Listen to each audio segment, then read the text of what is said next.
My name is Mulaudzi, as introduced. Today, I'm here to talk to you about the elephant in the house. Majority of students we have, as it was said, they are having problem from last year with the new system that we are using, which is My Unisa. Now, majority of our students have colleagues, friends, and families that have been to Unisa before, which is posing a challenge to them because remember those who have been here before, they were using a different system. We have changed our system. It's still My Unisa. I have seen some students getting frustrated, going to download, they end up downloading an app called Moodles. Recently, the app is not even logging in. Now, I advise you to use My Unisa. My Unisa does not have an app, it's a web base. Kindly note that we don't have an app. My Unisa, it's a web base. Now, anybody who comes and say download this app will assist you, I ask them to log in first and show you how it works. Because a majority of us, we don't even know how it works. We just go and download it. And when you start, we come crying back to us again. And when you come crying back to us, we ask you, have you ever used My Unisa? They will be asking you, what is My Unisa? My Unisa is our most important platform. This is your classroom. This is your admin building. This is your where you talk to your lectures. This is where almost everything happens. Now, without you accessing to My Unisa, you'll end up missing majority of important information that comes. Now, I advise you that on a daily basis, make it a habit that when you wake up, the first thing that you do, you open your My Unisa, check if there's any new things that need your attention. But going forward now, let's deal to the purpose of this orientation. The aim of this course is to equip you with a set of core skills that will enable you to easily navigate through My Unisa portal. As I've highlighted earlier, it's because of the demand that majority of students, when we change from the Sakai to the module system, majority started to complain that this thing is difficult. Now we took it upon ourselves that it's our job to assist you to go through this. Now, on today's topic, we're going to cover on how to log in on My Unisa and set My Unisa password. How do I review my modules? How do I send direct message to my modules? How do I view my prescribed books? How do I view the official study material of the module? How do I submit my assignments? These are the topics that we're going to focus on because we've realized that majority end up having problem with simple things like the password. It's simple maybe to me because I've been in the system. Others, we have realized that they're struggling when it comes to the password. You find a student traveling all the way 50 kilometers away to the center just to reset a password. Now, with this, we believe that you won't have any problem going forward. Before logging in as a student, you must claim My Unisa password. Yesterday, I had a student who was very angry, saying, I'm trying to log in I've been waiting for Unisa to give me the password. When I click claim Unisa, it says I have already claimed. The initial password, My Unisa password has been claimed. Now, please let's remember when we register, the number that we have used when we do registration, when you claim this password, it sends the password to the number that we've used. Majority of us, when we do registration, we used families numbers, friends numbers, and then now they end up being confused because the SMS of the password comes in a form of an SMS. It goes to the number that you have used on the day. Now, for you to claim, you'll go and click on a tab, claim Unisa login. When you click on the Unisa login, it will request your student number. After typing your student number, you click continue. It will request your surname as it is in your ID book or ID card. The second step, it will be your full names. Now, this is where the problem is. Remember, when you capture, you are the one who provide the information to us.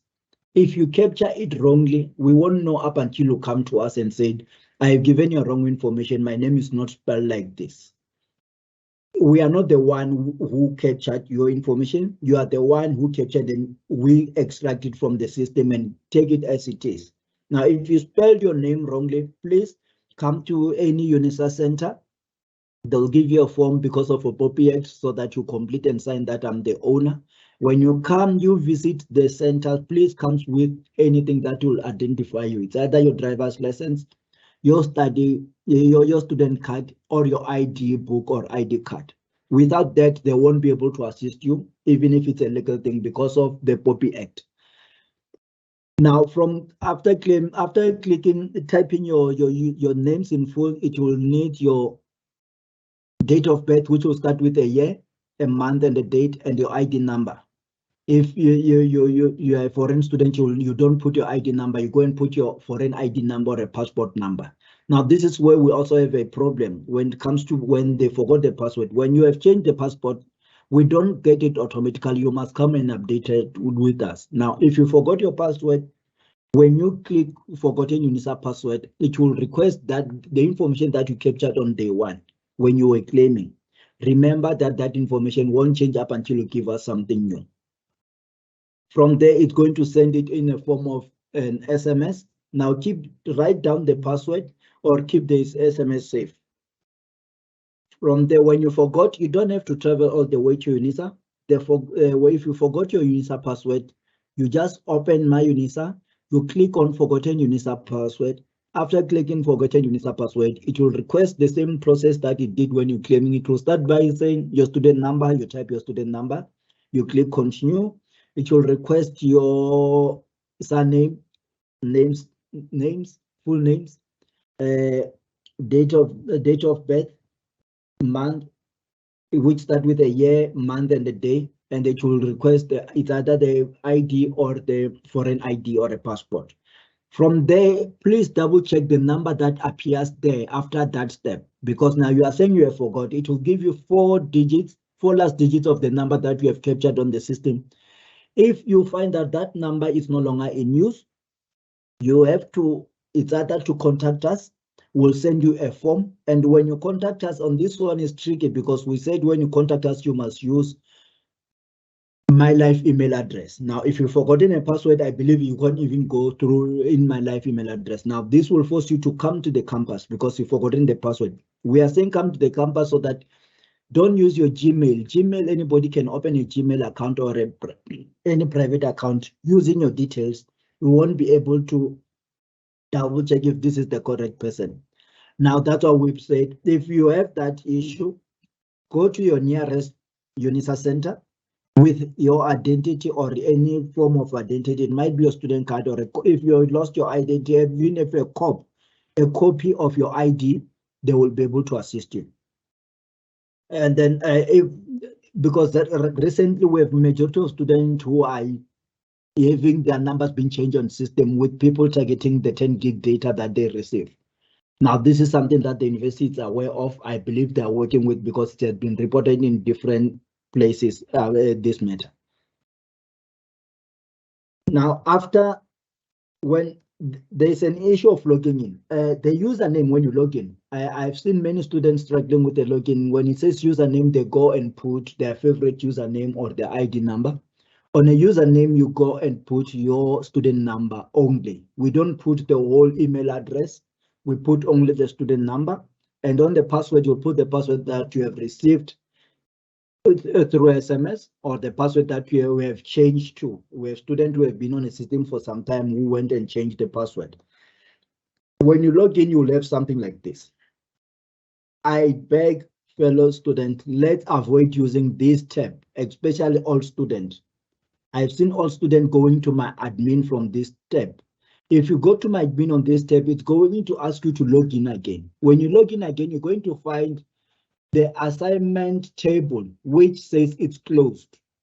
And now because it's saying it's closed, you get being frustrated. It has a different unique number. It has a different close date. But when you come where you used to load in the olden days, it says it's closed. You can't load it.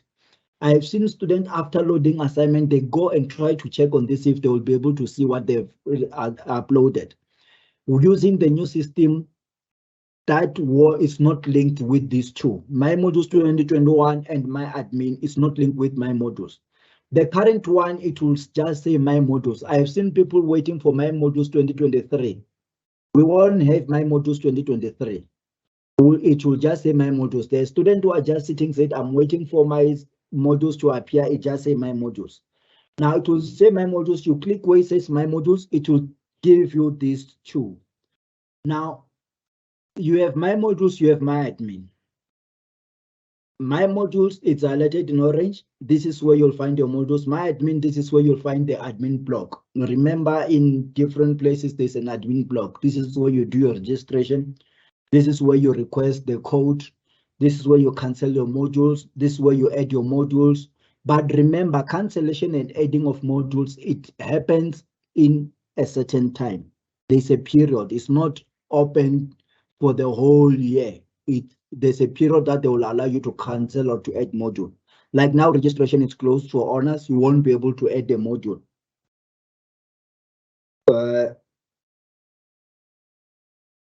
And then on this page, we have on the top left-hand side, we have an orange button round with 3 lines that we called a menu. When there's a menu, on that menu, when you click it, it gives you My Unisa tool. This is like this. My Unisa tool will always be different depending or based on the site that you are in. We have a site, we have a tool. Let's take it in a practical way. When you go to a construction site, there's tools that are used in a construction site.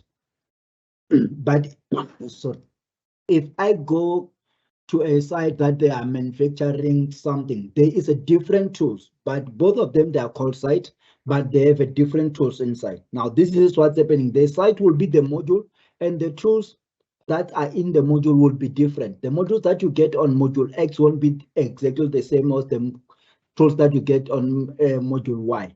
Now, let's always bear in mind that the tools will always be different. You'll hear somebody, when they open their My Unisa, they have a different tool. When they open it, you find they have a discussion forum. At your level, most of them is discussion forum. But you may find when you go to a certain site, there's no discussion forum. Do not worry, it's normal. Now, when you click here, you get a welcome message from the university. Everyone who is registered, you will get the same welcome message. This is the welcome message from the university. But when you go to the site, you have a different welcome message because it's from a different lectures. Now, when you click under your modules, this is what you will see. You will see the modules that you have registered in this year. Majority of your modules end with a Y. This Y just indicate it's a year. The one that end with S, which are very few on honors level, it's a semester. It's either semester 1 or semester 2. Now, this is how we know this. When you click here, you will see the modules. Now, this will be the sites, meaning I have 1, 2, 3, 4, 5 sites on this presentation. Now, just keep a note that the Y represent a year. The one that has an S1 or S2, it's a semester 1 or semester 2. Now, accessing the module, when you click here, you get the welcome. Now, I mean a welcome of a module. This is the welcome of a site, of a, let's say, a construction site where I went in. There, I can see here where it's highlighted here, it's a dashboard, my course, and then this is the site that I'm in. I will be able to know that I'm in SBH 4802. This is the site I'm in. When I go in this site, there is a welcome message from the lecture. There is a course progress. This is a course progress from the lecture. Already on this module, I know there's one discussion forum. There's 4 assignments that I have to complete. The moment I complete this, there will be a progress bar. The progress bar, this is where you'll be able to monitor your own progress. How far am I? How many are left? Now, this is where you check your progress bar against the study plan that the lecturer has posted. Now, am I in line with what in the progress bar and then the plan? If the plan and the progress bar, if you have to put more effort, you will see here. If it's happened now that your progress bar is still on 0, please check your study plan. If you you'll be able to catch up. Now, the part I was talking about is this. This is the menu now. When you click a menu, this is the site. Remember, we have a welcome, but the one highlighted in yellow is the site. This is the site tools. This is the site on the right. On the left, it's the tools that I was talking about. Now, we won't all have all these sites. They will be different based on the module. Now, the tools will be different based on the site. Now, these tools are for these modules. Now, for this module, you must have tools like this. For a certain module, you'll find that the tools are totally different. And then now, when you are in a mode inside a site, there is a top right where you have a communication. This is where most of the lectures have indicated that when you want to communicate with me, you will just click on this comment sign. When you click on this comment sign, you will find things like this. When you click it, you will be able to see the chat being divided into 3 groups. There's a starter. This is all chat that you can start and wanted to pin to the top. There's a group. This is all chats that have multiple users within it. And there's a private. Now, please note the third one. The private one is not all lectures that have activated it. Because this is more of you are talking in a private with your lecture. You are sending a message direct to your lecture. But it's not every lecture we have activated this. Please let's put that in mind that other lectures, you will go to their modules, you'll be able to click that icon, the comment icon, and you will be able to check direct to the lecture, but others it won't allow you. Now, the prescribed book. On this module, when you click prescribed material, you will find the title of the book, the author, a year, the publisher, and the edition. I've seen most people making mistake in this. They normally just say, no, the name is almost the same, it's HIV and AIDS education, but no, but this was written by the same author, it's 2016 edition, it was published maybe 2015. Please, let's look for what the lectures have prescribed. Because there's certain things that you may find that the lecture want from this edition that is not on the edition number 5. Now, it's our responsibility to buy the books as the lecture requested. The official study materials. At your level this year, I believe you won't receive any hard copy. What you have to do is to go to the tools under official study materials. You will find the materials that are related to this module. On this part, if you check on the right, the first one is just a study guide. It's an English version. When we download, let's check the language. There's English, there is Afrikaans. Now, this study guide for it's an English version. This tutorial letter for English. There is a study guide for Afrikaans learners. We have a tutorial letter 301 for both. Now, let's focus on tutorial letter 101. This is the Bible. This is the introduction. This is where you'll find everything that you are looking for in this module. When you open the tutorial letter 101, you'll be able to know more about your lecture, know more about the module, who to contact, instead of you running around trying to send more. We've seen people getting frustrated, saying UNISA is not responding. They send emails to 350 people because they didn't go to the tutorial letter. Please, let's read our tutorial letter. You'll find the information about your lecture. You'll find information, the content of the module, the purpose of the module, everything about this module is included in that tutorial letter 101. I know majority of students, they struggle because they thought they are used to go to tutorial letter 101 and find their assignments. At this point of view, this point, there's no assignments on tutorial letter 101. It's all about you knowing what you're going to do, the information about the university, the outcome of this module. All those things are covered in tutorial letter 101. Now, it's very important to document that when you have time, go through it. Let's stop running to assignment. Majority of students, they end up failing because they want where assignment is.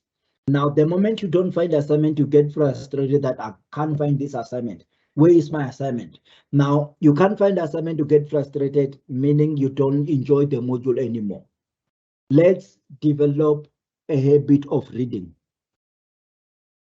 I understand the student want to pass and go, but with reading, the studying is going to be easy. Let's start by reading before we deal with studying. Because majority of us, we start because we want assignment one. We don't. I have people who are doing FAC 1501 and FAC 1503. Majority of those students are not completing that assignment because it requires them to study, to read before they can study for the assignment.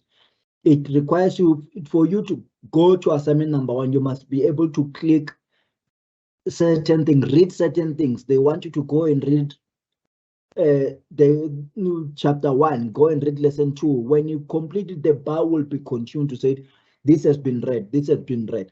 Now, because students want assignment one, they end up being frustrated. They come to computer lab, and the promise within computer lab, we assist you with My Unisa, but we can't assist you with the content of the module. The only person who can assist you with the content of the module is your primary lecture.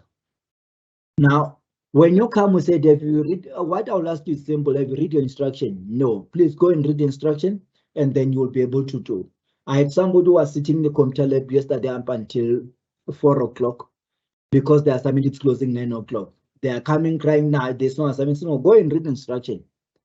When they read, they realize, oh, they were not reading, they just wanted to study because the person already have all the prescribed books, but they don't want to read. They just want to see the assignment question.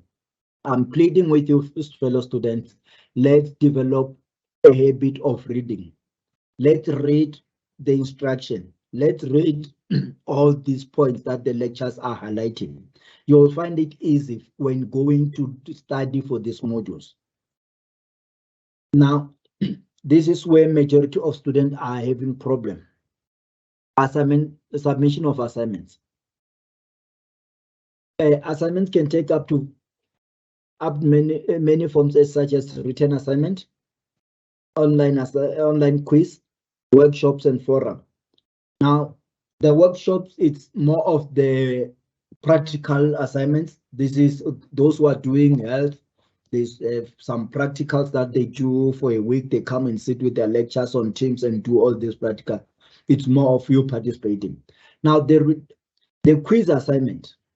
What's happening here is the quiz assignment. The quiz assignment will have an open date and a time, and a close date and a time. And it say grading method, highest grade. Now, what's happening here? Majority of quiz assignment in this term, they have 3 attempts. With 3 attempts, they are saying to you, they will allow you to do first attempt. If you are not happy, you will come and do second attempt. If you are not happy with results, you do the third attempt. What we must know, the quiz are not marked by the lecture. They are multiple choice. They are marked by the computer, meaning you'll be able to get your assignment result as quick as possible. Just after resetting some of the machine, some of the assignment, they give you your results immediately.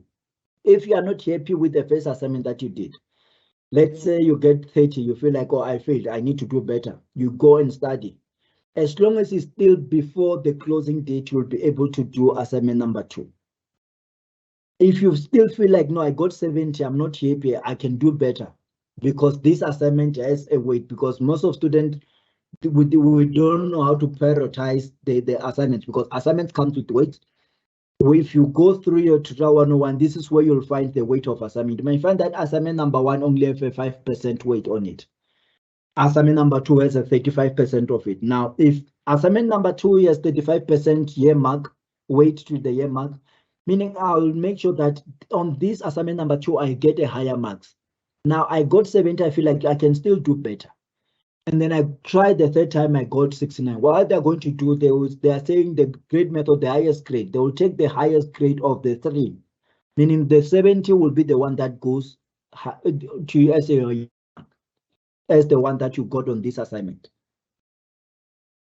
Now, please, on quiz, fellow students, there is a serious problem. We all know that we have load shedding.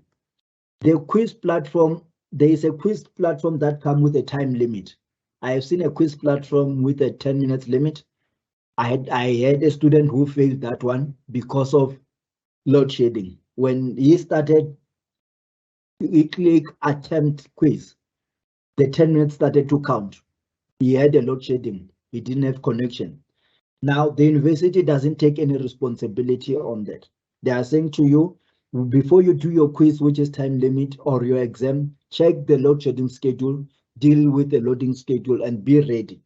That 10 minutes, if it passed, it passed. The moment you click attempt, it starts counting. After 10 minutes, the server will close the assignment. Meaning, if you have answered one, they're going to mark only that one answer that you got. If you didn't, you just click and then you leave it. You were still reading. It's a 0. Now let's prepare ourselves before we do this. Let's not just do it carelessly. So let's do it in a manner that we are prepared. It's our assignment. Now, in this quiz assignment, we also have assignments this year that are introduced. When you click on them, they tell you the webcam is not connected. Now they will tell you in a instruction that you must have a webcam, meaning when you click start, it will want you to go and tick where there's a webcam part, and then you add the webcam, meaning you can't do this assignment with a desktop. These assignments that you do, they need you to have a webcam. Whatever you're doing, the webcam will be recording. Now let's read instruction and understand them. Don't start, because you'll be frustrated if you try to start that on a, if you try to start that type of assignment on a desktop where there's no webcam, you're going to be frustrated. Let's check the instruction where there's needed a webcam. Let's make sure that we use a webcam. If they need, if there's a time limit, let's make sure that the time is, am I gonna be able to finish this on this time? That is the request, it's required. And then we have an written assignment. The written assignment, let me just show you practically the written assignment. Now, this is the practical part of it. You'll have my modules and my admin. When you click on my modules, you have the module that the student has registered for. When you click on the module, the tools I was talking about is this one. This is the welcome message that everyone who's doing this module has. Now, I wanted to focus on the assignments. The first assignment, it's closed. There's nothing that we can do. We check this, it's closed this date. There's nothing that I can do. Assignment number 2. This is the instruction of assignment number 2. This is the instruction. It goes, the cutoff date, it's closed. There's nothing that you can do. Now, this type of assignment, we called it a forum. When you go to, there will be a add discussion here, add topic here. When you click add topic, you're going to type your assignment and paste it there. It's either you type it on Word, you copy and paste it there, and you click publish. When you click publish, it will appear like others that have done this assignment. Now the written assignment, assignment number 3, it's written. You click add submission. It will ask, it will give you this. You go and click file. When you click file, you choose upload file. You click choose file, and then you select the in a PDF. Now, the name of the assignment should appear here with an extension of a PDF. When you click upload this, it's going to upload the assignment. Now, I've seen students who upload this when they are not ready, and then they realize they were not ready. After they've saved changes, the moment you click save changes, it's going to upload. Now, the thing is, the lectures here, they normally go and check the work that is uploaded. You may find that it's not yet a due date, but you have already submitted assignment. The lecturer wanted to reduce the load of the work that they have. They said, okay, I have 10 students who have submitted assignment on date X. Let me go and start marking. Now, you may find that when you try to add, this add is no longer there on your side. You can't edit it, you can't remove it, because you have an opportunity to remove or edit But because the lecture I've already removed, even though it's not yet closing date, we don't have this button here. Now, if it's like that, you communicate with your lecturer, say, I've submitted the wrong thing. The right thing is this. I see that my buttons are no longer there on my Unisa. Now, the part that I wanted to touch is how to convert a document from Word to PDF. You go to any page, any search page, search engine. You type "I love PDF." After typing "I love PDF," you select the one that says "I love PDF online PDF tools for PDF lovers." It will give you this. Now here you will choose what you want to do. These are free. You can use them on your phone. You can use them at your workplace. Let's say I want to convert a Word to PDF. I'll go and click Word to PDF, which is this one. And it will ask me to select. I'll select, and then I'll take a Word, which I have here. When I click, this is the document name. The moment I click convert, it's going to convert it to PDF. Now, this is how they want you, when you submit, you must be in this format instead of a Word document. Now it's downloaded here, or you can download, it's up to you. Where is it downloaded? My machine is downloading under document downloads. If I click here, I'm going to find the assignment in a PDF format now. It's no longer the way it was. Now this is what I'm taking it as my assignment now. It's no longer in Word, it's on a PDF format. Now you can able to rename this to the name you want and then submit it as it is. If you have any problem regarding My Unisa or My Life email, please send to one of these. I prefer you send an email because sometimes a call it might ring. I'm sitting here now, I won't be able to take a call. I request that you send an email on this one instead of calling. I thank you.